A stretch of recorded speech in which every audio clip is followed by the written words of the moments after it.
Right, so it's 7:15. I'm just getting ready to leave. I normally leave around about 7:30. Go and pick up my parts from the drop point. So we'll finish up this coffee and we'll go to the drop point. Right, so I was just getting the van, get ready to go to the drop point.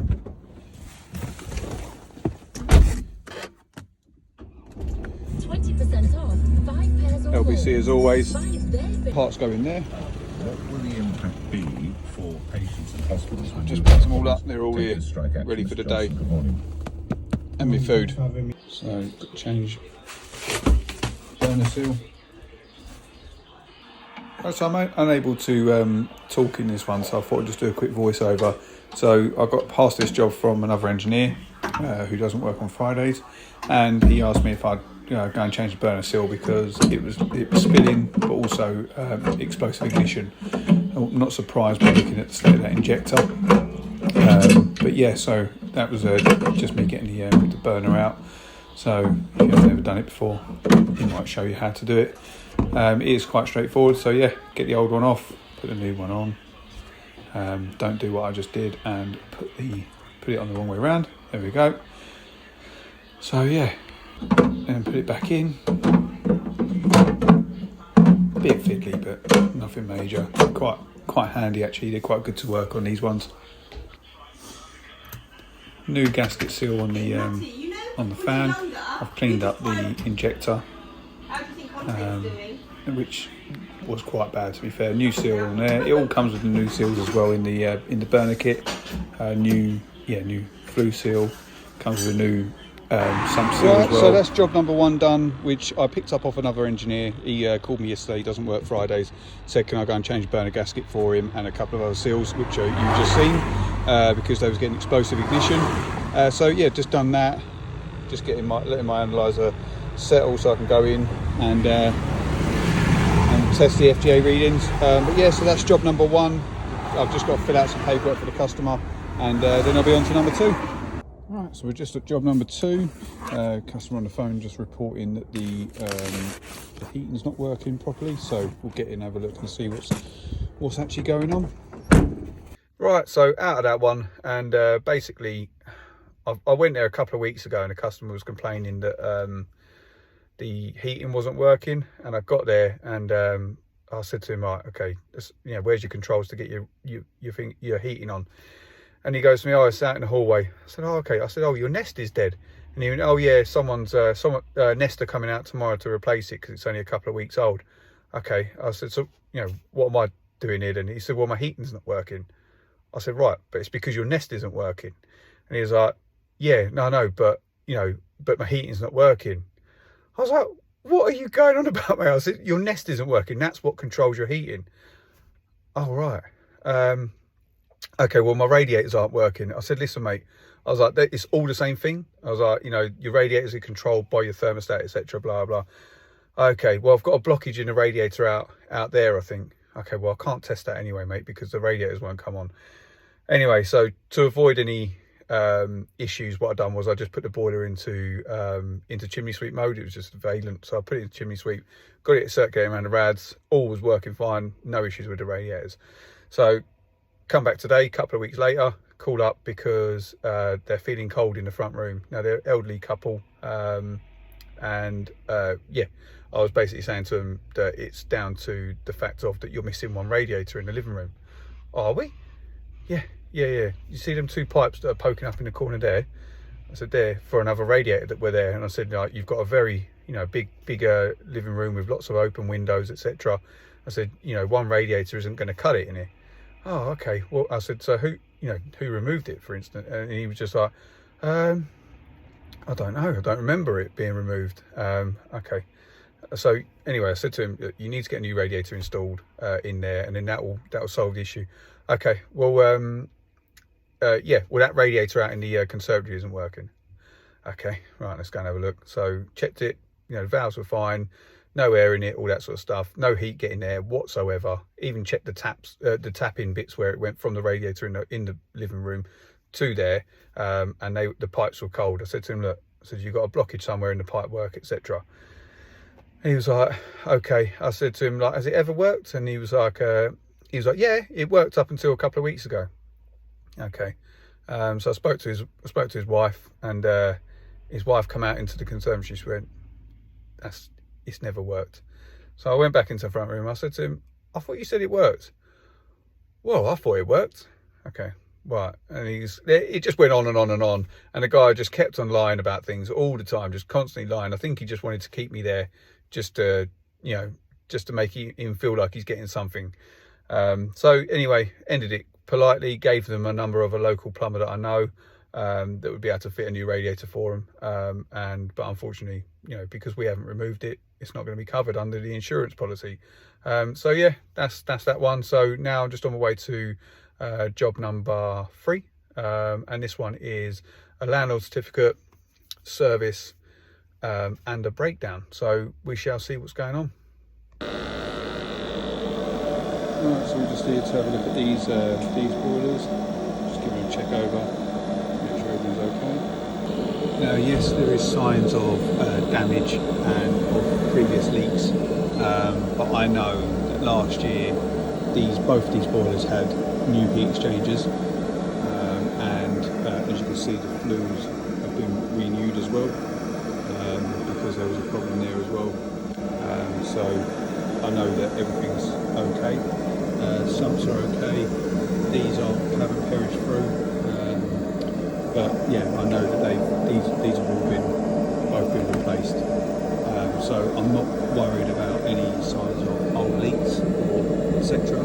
But I will be putting my analyzer around, just checking, making sure all the seals are okay. Right, so that one's done. I can't see any issues with the boilers. They seem to be running fine. The customer was reporting, one of them said last week F22, which I know on them is dry fire. So I just went round bleeding the radiators, making sure that the pump was good, pressure was okay. So I topped that up. It was a little bit low. It's a very big house, so there could have been a small restriction somewhere. I'm not too sure, but they said it's only happened once, and it hasn't reoccurred. So I just said to them to keep an eye on it, really. Nothing really else I can really do. If anybody's got any more advice on that, then stick it in the comment section and see what happens after that. But yeah, we'll head on to the next one. I'll have a look and see what it is. Right, so just pulling up at my next one now, and basically I came here yesterday, hot water issue, and it was on a main or a Potterton, and basically what I could see was that the Hall effect sensor wasn't reading correctly. Now, I don't think the Hall effect sensor is the problem. I think it's down to the actual flow turbine itself, and there's a few other little bits on there, like the expansion vessel needed pumping up, because as soon as I put the heating on, temperature was rising slowly. So I thought, right, might as well just do a full drain down, pump up that expansion vessel, change over that flow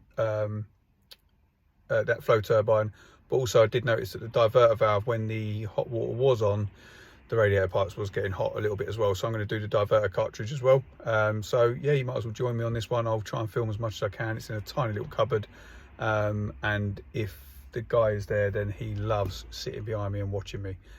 So yeah, it could be a bit difficult to film, but I'm going to try and film as much as I can.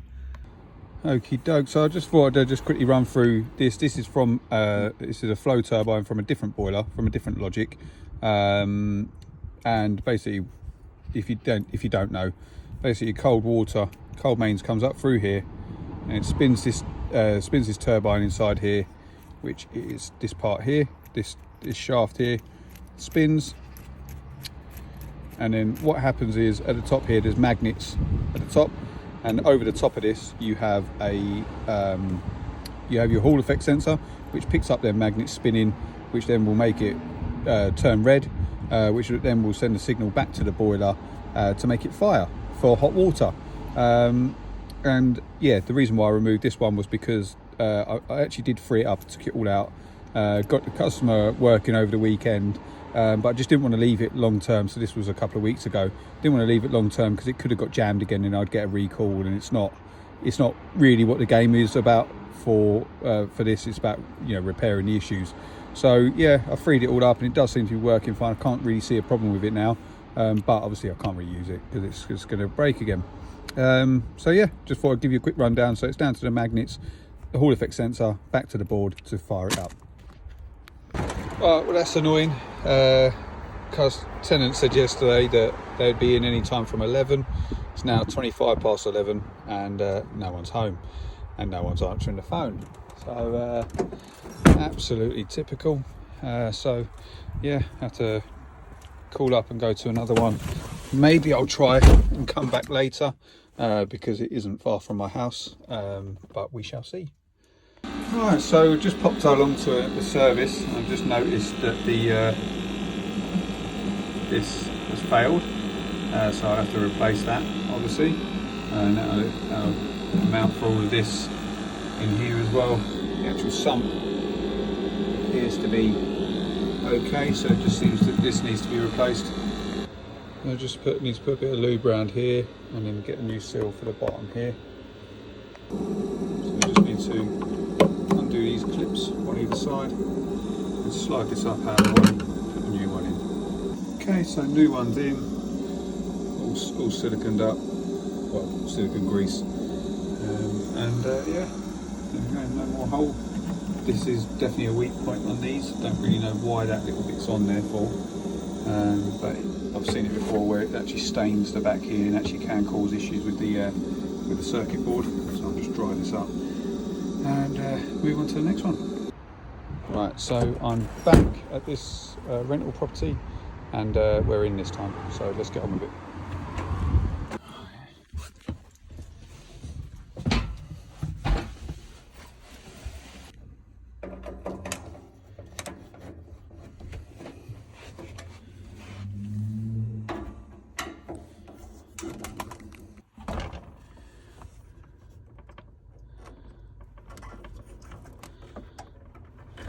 Back to the voiceover, so because the customer was in but not the fella this time, it's a lady, but yeah, this job, oh my goodness, did I have a nightmare on this. You'll have to keep on watching on this one, but yeah, basically, so what I'm doing is just obviously draining it down. That's the little tip there to get to the expansion vessel there. That is gold right there. So yeah, there's a little tip. So obviously I want to do the expansion vessel, then that way it means that the boiler will be pretty much drained down fully, to be able to work on it. So yeah, pumping it up. There you go, you can see the excess water coming out into my bucket. Isolating the cold mains, so then I can do the when I get onto the flow turbine for the central heating, for the hot water as well. And I ain't gonna lie, getting that flow turbine out was a nightmare. Not that one, not the diverter.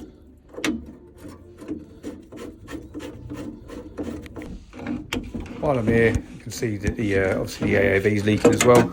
Might as well do that as well. So yeah, a bit of silicone grease onto there. Pop that in.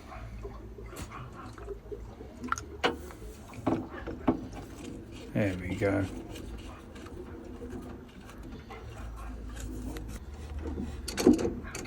So yeah, that is the easy bit. That took me an absolute age to get that out. I had to even take the gas valve out to be able to get some proper purchase on there to be able to crack the seal.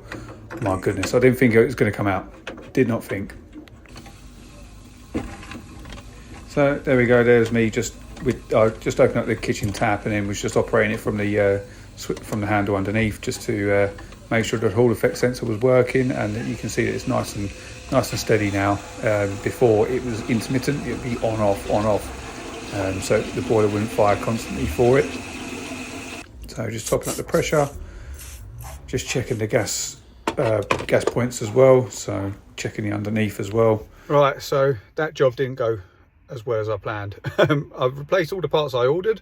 That was all good, and then noticed that there was or they reported before that there was a leak on the floor occasionally, and I found that the the pressure sensor was actually cross-threaded, and I literally touched it and the flipping thing snapped off, and it obviously, as you can imagine, water went all over the place. So yeah, I put my thumb over it, drained it back down again, and let's go back in, because I've managed to go and get the parts, done like a local purchase order to go and get the parts, so got them, come back, and let's get these fitted. It's basically a left hand block because I can't seem to get the the thread, the plastic thread out of the old body, so I'm gonna have to replace the body. So yeah, we'll go and do that and just get that done, and hopefully then that resolves the issue. And there is the offending article. So yeah, most of it is that me trying to scratch out what was there, because I was going to try and reuse the body, but no chance. I spent about an hour, blood as well everywhere. So I had a proper nightmare on this one. So yeah, this is just me just replacing that left hand block. So that diverter as well, obviously that's brand new, so I'll be keeping that in my van stock, just in case I get another one. All I've got on this one is just a towel underneath, just because I already had it drained down, so it's only a little bit of excess water. And the seals come, luckily and handily, they all come with this comes with new seals. So that's me. I've just dressed it, just put the new sensors in. Then now just putting some more grease onto the plate there, and there's me dropping the washer. So yeah, and then just getting it all back into place and just tightening everything back up. So I normally do it all hand tight at first, get them all lined up and make sure they're all in place, and then I'll go and He-Man it all together afterwards as well. Again, more blood. So yeah, this boiler tested me today.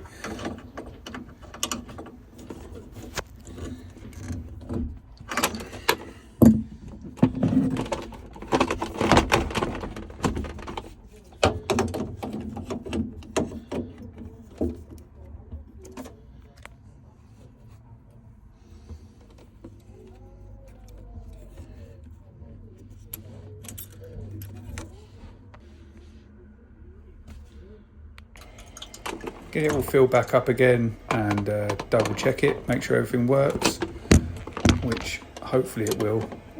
Did have a few issues with this one as well, because from when it sprayed out everywhere, the board did get a bit wet, so I ended up having to go to the van, get my hair dryer, not mine because I haven't got much hair left, but get a hair dryer that I keep and use that, and yeah, that did work in the end. So I was very lucky. As you can see, it keeps on, I might show it, keeps on coming up with different fault codes. Right, as you can see, it's the end of the day now, very dark, and I left that all in there for that job to show pretty much what had happened, and this is the first time something like that has happened to me, to be honest. So sod's law, it has to happen on camera, but I thought, just try and keep it as real as possible, really. And shit does go wrong, things do go wrong, like parts will break if they haven't been put in right, like that one had been cross-threaded. I touched it and the flipping thing snapped off. Yeah, so luckily I was able to go into my local area, go to Wolseley, pick up the parts and come back and fix them. And obviously the customer is over the moon at that. She was trying to give me a tip and stuff. I said to her, look, keep it, because it wasn't her fault. And right at the end there, I did have to use my my hair dryer on the circuit board, just because it kept on throwing up a few different fault codes. So obviously in that haste of it actually snapping and getting wet, it obviously got wet a little bit. Dried it off, absolutely fine. Everything's working absolutely sweet as a nut now. The hot water's working, heating's working, it's all working as it should. So I'm happy. It means that I can end my Friday knowing that I've fixed every single job I've been to today, and that's the way I like it, really. I don't really like jobs hanging over, especially unless it's a job that I can't repair, or the parts aren't locally available, whatever. But yeah, I hope everyone's enjoyed today and can see what you have to do. I mean, there was one job that I didn't film, one or two jobs I think I didn't film. Yeah, 2 jobs, only purely because the customer was there. Bit awkward to ask and stuff like that, and especially they were quite simple jobs. One of them was replacing a circuit board on the same boiler that I was just at there, because there was a problem. I don't know what the issue was, but he asked me to replace that, so I did. And yeah, that was it. And I think the other one was just a service, so there's no point in me really filming that. But yeah, so we've gone through probably 6 or 7 jobs today, maybe 8. I think, I'm not even too sure. I'll have to have a look back at my job list. But yeah, we've got quite a lot done, and that's just a typical day, really, apart from that last bit there. Yeah, thanks everyone for watching. I've actually enjoyed it. It's been difficult to film and trying to remember to film, but yeah, these will get better. Thank you.